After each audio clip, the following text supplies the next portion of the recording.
Je ne sais pas combien parmi vous, vous avez fait de la philo. Est-ce que je peux voir qui a fait la philo ici? Moi, j'étais dans l'école de commerce, donc finalement, je n'ai pas fait la philo. Et, et du coup, quand je me suis retrouvé à étudier le droit, j'ai dû faire introduction à la philosophie. Et c'était vraiment des Chinois pour moi. Je ne comprenais rien de ce qu'on racontait en philo. Et il y a quand même des choses que j'ai retenues. Et parmi ces choses que j'ai retenues, c'est la manière d'argumenter. Et je me rappelle des deux méthodes qu'il expliquait dans ses cours de philo. Un, c'était la méthode déductive.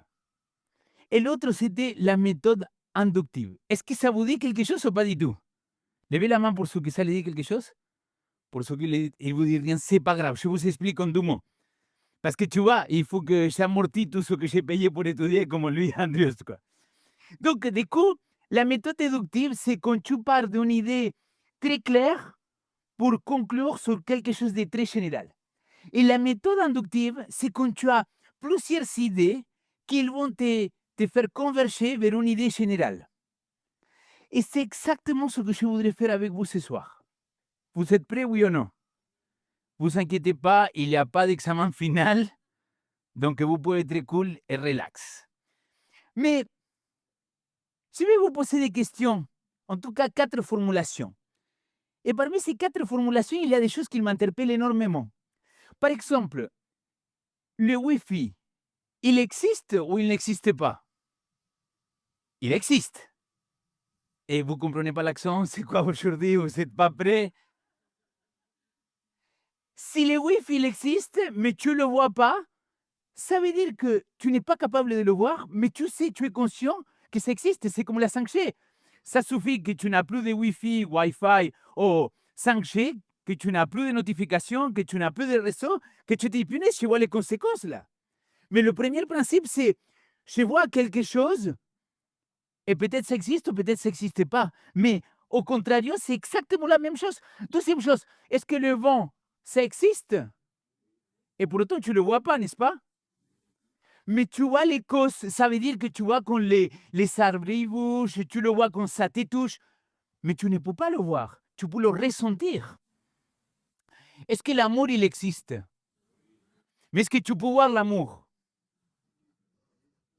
Tu peux voir les conséquences de l'amour, mais tu es incapable de voir l'amour parce que c'est un sentiment, tu peux le ressentir.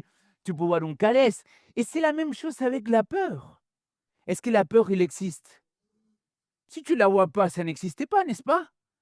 Ou peut-être, ça nous amène à dire que il existe des réalités invisibles que nous ne voyons pas, mais qui sont vraiment très concrètes. Et c'est de ça que je voudrais vous parler aujourd'hui. Moi, j'aimerais vous parler que l'invisible n'est pas forcément imaginaire. On pense que parce qu'on ne voit pas les choses, ça n'existe pas. Mais ça, il n'a rien de plus faux que ça, mes amis. Parce que je viens de vous le montrer avec cette méthode inductive. C'est pas parce que je ne vois pas le Wi-Fi qu'il n'existe pas. De la même manière, c'est pas parce que il y a des choses que je ne vois pas que ça n'existe pas. Et ça, c'est un principe. Et c'est un principe spirituel qu'aujourd'hui, on a beaucoup de mal à prendre en compte, mes amis.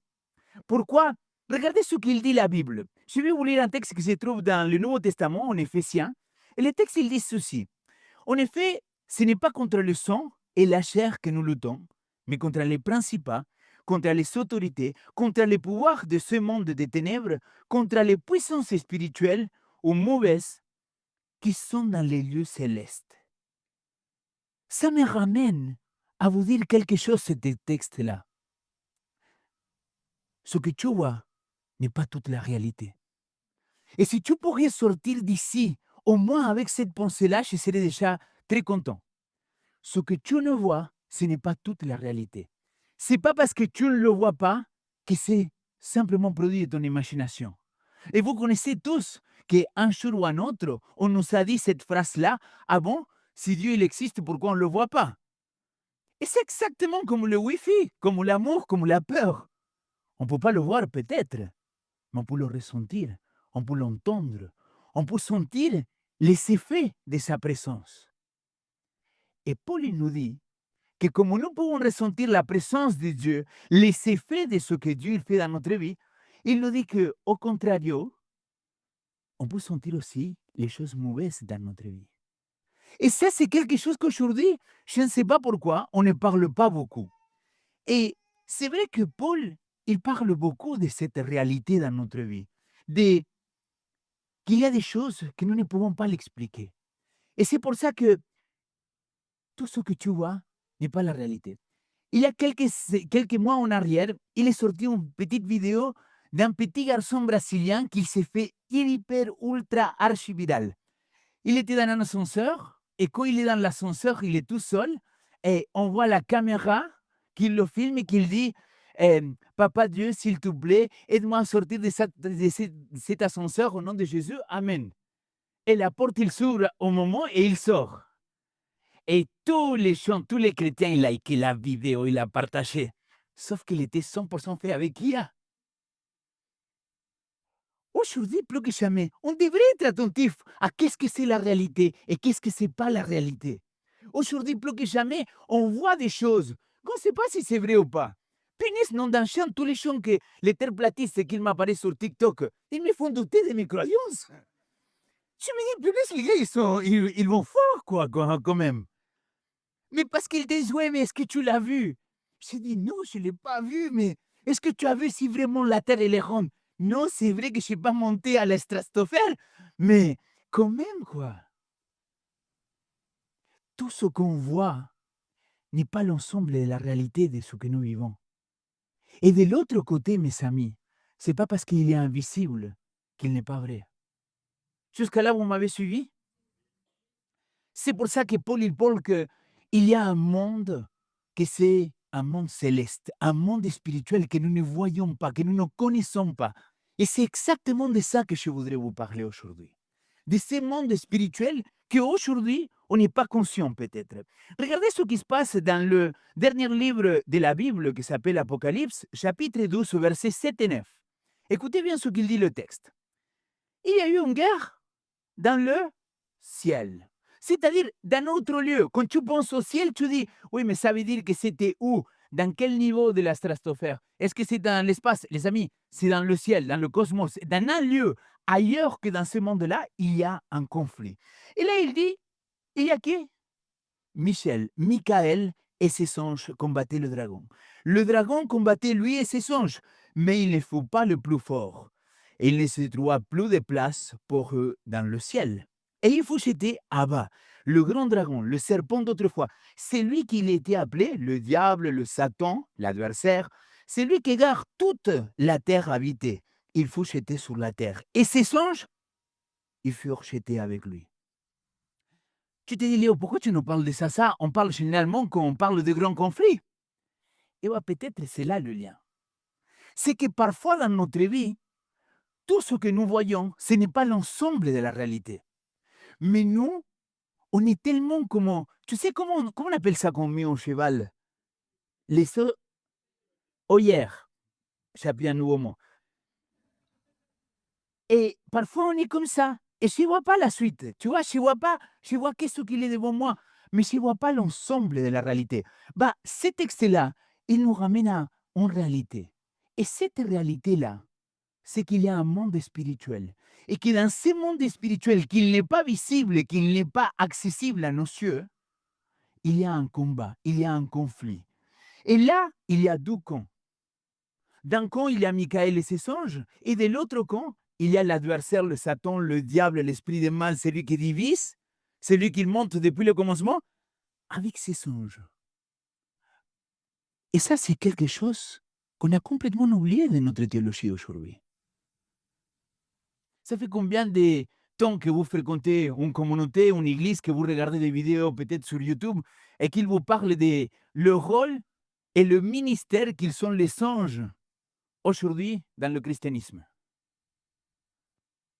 Et pour autant, là, le texte biblique, il nous dit très clairement qu'il y a un conflit, qu'il y a des anges bons et des mauvais qui sont autour de nous, que nous ne les voyons pas. Mais ces anges-là, ils sont là.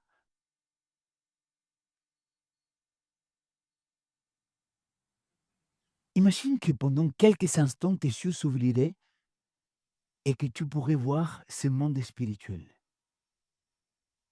Peut-être tu aurais la trouille de ta vie, ou peut-être tu serais complètement touché par ce qui est en train de se passer autour de toi. Et la Bible il nous parle de ça. Et c'est pour ça que j'aimerais vous dire aujourd'hui que ce que tu vois n'est pas toute la réalité. Mon ami, je ne voudrais pas que tu sors d'ici en te disant, OK, tout ce qui se passe dans ma vie, c'est un conflit spirituel. Non. Mais je ne veux pas que tu pars d'ici en pensant qu'il n'y a rien de spirituel dans ta vie, qu'il n'y a rien de spirituel dans ce monde-là. Et c'est pour ça que j'ai prévu pendant 3 messages, pendant les 3 prochains samedis, parler de quel est le rôle des anges, de ces serviteurs qu'aujourd'hui on n'en parle plus, mais qui sont bien réels. Pendant très longtemps, mes amis, j'ai entendu dire que aujourd'hui, Jésus-Christ, il est avec nous. Je ne sais pas si vous le croyez ou pas, mais moi, je le crois au nom de Jésus. Amen. Mais comment est-ce qu'il est avec nous? Je l'ai expliqué 40 000 fois, mais ça va être la 41 000 fois. C'est parce que l'Esprit Saint, il peut être avec toi. Donc, il dit, je vous envoie le consolateur quand je vais partir pour que lui, il soit avec vous. Et lui, il ne sera pas limité dans le temps et l'espace, donc il pourrait être avec chacun de vous. Et c'est là qu'on peut se poser la question, mais alors, quel est le rôle des anges? Et je vais vous donner quelques exemples. Imaginez, et pas imaginez, rappelez-vous l'épisode dans lequel Jésus-Christ, il s'est fait baptiser. Il se baptise, et à ce moment, quand il se baptise, le Saint-Esprit descend sur lui. Il a le baptême du Saint-Esprit. Vous m'avez suivi jusqu'à là, oui ou non? Qu'est-ce qui se passe après? L'Esprit le pousse à aller dans le désert pour faire quoi? Pour être tenté par le tentateur, par le diable, par l'adversaire. Vous êtes d'accord jusqu'ici, oui ou non? Pendant 40 jours, il va jeûner, il s'est fait tenter, et qu'est-ce qui se passe à la fin des 40 jours? Le Saint-Esprit vient le secourir et l'aider. Non, non, d'ancien, c'est les songes qui viennent. Ne me faites pas fâcher, mes amis. C'est là que je me dis, mais non d'ancien. Qu'est-ce qui s'est passé qu'aujourd'hui, la présence des anges et le rôle qu'ils vont avoir, on ne compte plus. Si on est dans ce monde invisible, si on est dans ces conflits spirituels, et on voit les anges bons contre les anges mauvais, et que nous, on est au milieu de ces conflits-là, est-ce que tu ne penses pas qu'il y a des choses qui se passent, qui vont bien au-delà de ce que tu peux voir simplement? Moi, je crois que oui. Et l'exemple, c'est que Jésus-Christ, il va se faire aider par les anges, en étant Dieu sur terre, incarné et ayant reçu le Saint-Esprit. Si Jésus-Christ, Dieu sur terre, après avoir reçu le Saint-Esprit, il a besoin de l'aide des anges, pourquoi toi et moi, on n'aurait pas besoin de l'aide des anges? Par contre, je n'entends personne. Tout le monde il dit, ah oui, Jésus, il est avec moi. Oui, Jésus, il est avec toi, dans ton cœur, dans ton esprit. Mais il y a les anges qui vont prendre part active dans ta vie physique. Et tu te dis, Léo, c'est pas possible ce que tu me racontes. Alors c'est pour ça que je vais vous donner quelques exemples. Le premier exemple, c'est Daniel. Et non, je ne pense pas à l'épisode dans lequel il est avec les lions. Ça, on va parler dans la suite. Donc, si tu veux écouter la suite, il faut que tu viennes. Si tu ne viens pas, tu n'écouteras pas la suite. Je vais le couper sur Internet. Pour tous ceux qui sont venus aujourd'hui, qui ne viennent pas samedi prochain, je leur dis, tu n'as pas le droit de l'écouter. Daniel, il y a un épisode qui est assez fou dans la Bible, qu'on ne connaît pas beaucoup. C'est Daniel chapitre 10. Chez nous, chez les adventistes, on connaît très bien le 7, le 8 et le 9. On est des pros de ce chapitre-là. Mais à partir du moment qu'on arrive au chapitre 10, c'est complexe. On dit, c'est compliqué qui est le roi du Nord, qui est celui-ci, qui est celui-là. Mais ce qui est vrai, que dans l'histoire, Daniel, il s'est mis à prier. Il est dans une situation difficile, il s'est mis à prier. Qui parmi vous, quand vous êtes dans une situation difficile, vous vous mettez à prier? Surtout quand on est dans le caca, n'est-ce pas? Quand tout va bien, personne prie. Non, pardon, j'espère que oui, que vous priez aussi. Mais quand tout va mal, parfois on prie. Et on dit, va Seigneur, viens à mon secours. Et qu'est-ce qu'on aimerait là? Réponse immédiate, oui ou non? Alors, la Bible dit que la réponse, il a été immédiate. Daniel, il a prié. Dieu, il a exorcé. Et là, il y a un ange qui doit venir lui donner la réponse et l'interprétation. Et le texte, il dit ceci, c'est assez fou, mais il faut le lire ensemble. Il me dit, Daniel, n'aie pas peur. Dès le premier jour où tu as décidé de comprendre et de t'humilier devant ton Dieu, tes paroles ont été entendues. Et à cause de tes paroles que je suis venu. Jusqu'à là, tu te rends compte, tu pries, Dieu dans le ciel, dans ce monde invisible que tu ne vois pas, il répond tout de suite. Et qu'est-ce qui se passe? Regardez la suite. Il dit, le prince du royaume des Perses m'a résisté 21 jours. Mais Michael, ou Michel, est venu à mon secours. Et je suis resté là, auprès des rois des Perses. Je suis venu maintenant pour te faire comprendre ce qui doit arriver à ton peuple dans la suite des temps. Car il y a encore une vision pour ces jours-là. Mes amis, ce texte-là, je ne sais pas si ça vous ouvre les yeux. Mais parfois, tu voudrais que la prière, il soit exaucée immédiatement. Mais là, le texte, il me fait comprendre qu'il y a des prières que même Dieu, il n'est pas capable de l'exaucer tout de suite. À cause des principes de la volonté, à cause des principes de libre arbitre. Et ça, c'est fou, mes amis. Parce que le texte, il est en train de dire que cet ange-là, qu'il venait pour lui donner l'interprétation, il est arrêté. Arrêté par qui? Par le prince des Perses. Il va typifier le mal. Et c'est qui doit intervenir là? C'est Michel et ses anges pour le libérer, le laisser aller. Mais tu vois, quand tu pries, je ne sais pas pourquoi l'Église aujourd'hui, et je pense que c'est une arme que l'ennemi a utilisée, c'est tu pries et Dieu ne t'a pas répondu comme toi tu voulais, dans le temps que tu voulais, la première chose que tu dis, soit c'était pas sa volonté, soit il m'a dit non, mais j'ai entendu jamais dire, mais peut-être l'ange il arrive avec la réponse, mais il est retenu par quelqu'un pour l'instant. Est-ce que tu as déjà entendu dire ça? Moi, je n'ai jamais dit moi-même, moi. Et pour autant, c'est biblique, mes amis. Pourquoi? Le monde spirituel est invisible, mais ses faits sont bien visibles dans notre vie. C'est-à-dire, tu ne peux pas voir ce qui se passe dans le monde céleste, mais tu peux voir les répercussions, tu peux voir ce qui se passe ici. Alors, je ne sais pas si tu m'as suivi jusqu'à maintenant, mais j'aimerais quand même te partager un dernier exemple. C'est l'exemple d'Élisée. Élisée, mes amis, il est quelqu'un il a été le disciple d'un grand prophète selon la Bible, que c'est le prophète Élie. Et cet Élisée-là, il va avoir une tâche à accomplir. Il va avoir plusieurs tâches. Et parmi lesquelles il était prophète, il recevait des choses de Dieu. Et il y a un roi, et ce roi-là, il essaye de tuer tout le peuple d'Israël. Et ce peuple d'Israël qu'il voulait le tuer, chaque fois que le roi il essayait de l'attaquer, qu'est-ce qu'il faisait Élisée? Élisée, il disait au roi d'Israël, bah écoute, il t'attend là. Et donc chaque fois que le roi il venait les attaquer, bah, le roi il était libéré. Et à un moment, le roi il se fâche. Et le roi il va dire, mais attends, mais comment ça s'est fait? C'est qui a fait ceci? C'est qui il me balance? Il lui dit, écoute, c'est personne, roi. C'est juste que eux, ils sont un prophète très puissant qui révèle à Dieu tout ce qui va se passer. Et cet roi-là, il va dire quelque chose comme ça. On va lire l'histoire un petit peu pour que vous vous mettiez dans le contexte. Le roi d'Aram eut le corps troublé par cette affaire. Il appela les gens de sa cour et leur dit, ne me dites-vous pas qui parmi les nôtres travaille pour le roi d'Israël? L'un d'eux répondit, personne, roi. C'est Élisée le prophète qui est en Israël, qui rapporte au roi d'Israël des paroles pour les prononcer dans sa chambre à coucher. Le roi dit, allez voir où il est et je l'enverrai prendre. On vient lui dire, il est à Dothan. Donc là, le roi, il comprend qu'il est un prophète, qu'il balance tous les plans qu'il avait. Vous m'avez suivi jusqu'à là? Ok, maintenant, regardez la suite, parce que c'est là qu'il devient intéressant. Il envoya des cheveux, des chars, une forte troupe qui arrivait de nuit et qui encerclait la ville. L'auxiliaire de l'homme de Dieu s'éleva de bonne heure et sortit et une troupe cernit la ville. Avec les cheveux des chars, le serviteur dit à l'homme de Dieu, ah, maître, comment ferons-nous?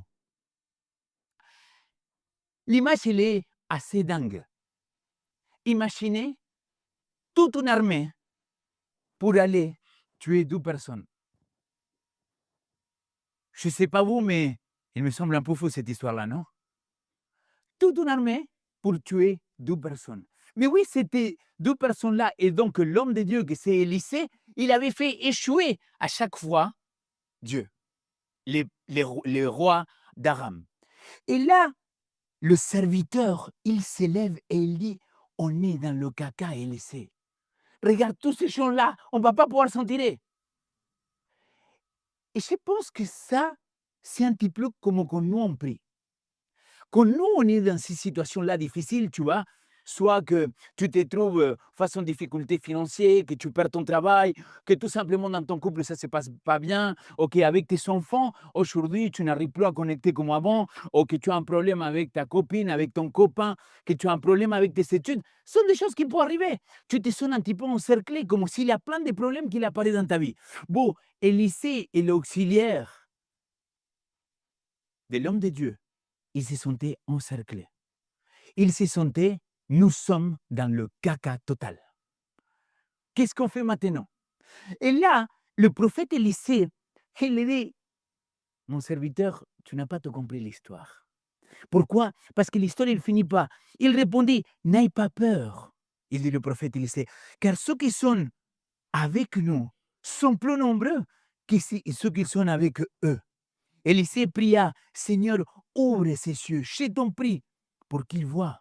Le Seigneur ouvrit les cieux de ses serviteurs, et il vit la montagne était pleine de cheveux de chars de feu tout autour d'Élisée. Mes amis, c'est une histoire que quand je l'ai découvert la première fois, il m'avait mis plein aux cieux, parce que ça parle de la réalité que nous ne voyons pas. Tu penses que quand tu es encerclé, quand tu as un problème, quand tu as des difficultés, le seul truc que tu vas penser, c'est au monde physique, au monde psychique. Mais est-ce qu'on pense vraiment à ce monde spirituel? C'est quand que tu te positionnes et que tu dis, non, attends, oui, lui, il ne veut pas me laisser parler. Mais je sais que ceux qui sont avec nous, ils sont bien plus nombreux. Et c'est là que les cieux des serviteurs, ils vont s'ouvrir. Et d'un seul coup, il va voir cette image-là. Le serviteur, il voit que maintenant, il y a un monde spirituel qui se passe autour de nous. Mais que parfois, on n'est pas conscient, mes amis.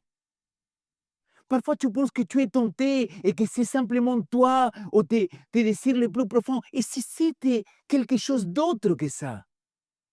Et j'insiste, je ne veux pas que tu sors d'ici et tu dis, ah oui, Léo, il nous a dit que tous les problèmes, c'est démoniaque. Non! Parce que je le dis toujours, si tu veux aller au psy, va au psy, va te faire soigner, mon ami. Mais je ne parle pas de ça. Je parle qu'il y a un monde spirituel qu'il faut apprendre à se positionner. Et que Dieu nous a donné l'esprit pour qu'on soit conscient. Il va ouvrir nos yeux pour qu'on voit quelle est la réalité de ce monde invisible. Mais surtout, il nous a donné ses songes pour nous protéger.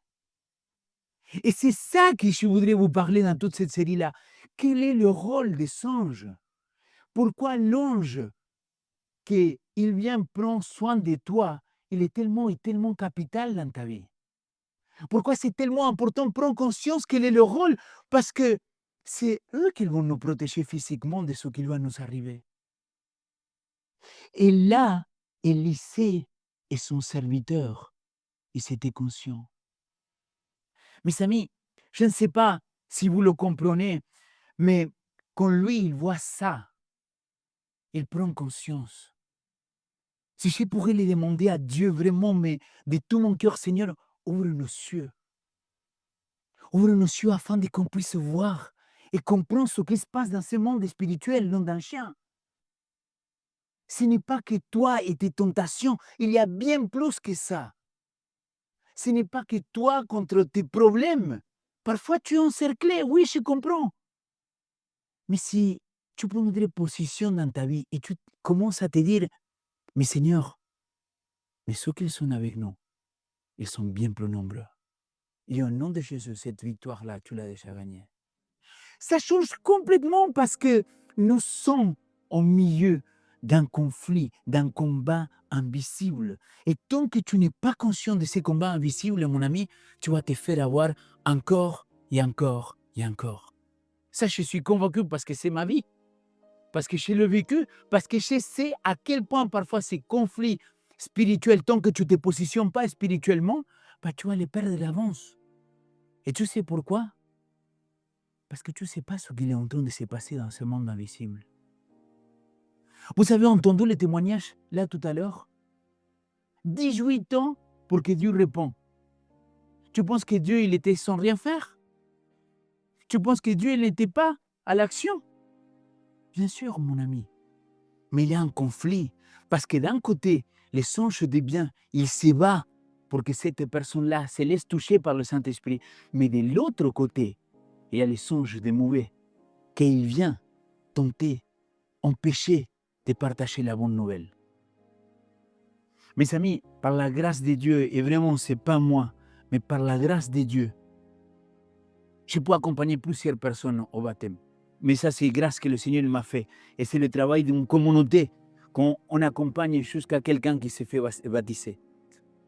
Mais mes amis, pendant tous ces études bibliques, pendant toutes ces années-là, il y a quelque chose que je suis convaincu. Dès que la personne, elle choisit de donner sa vie à Jésus-Christ, là, il commence un conflit, un combat qu'il ne comprend pas.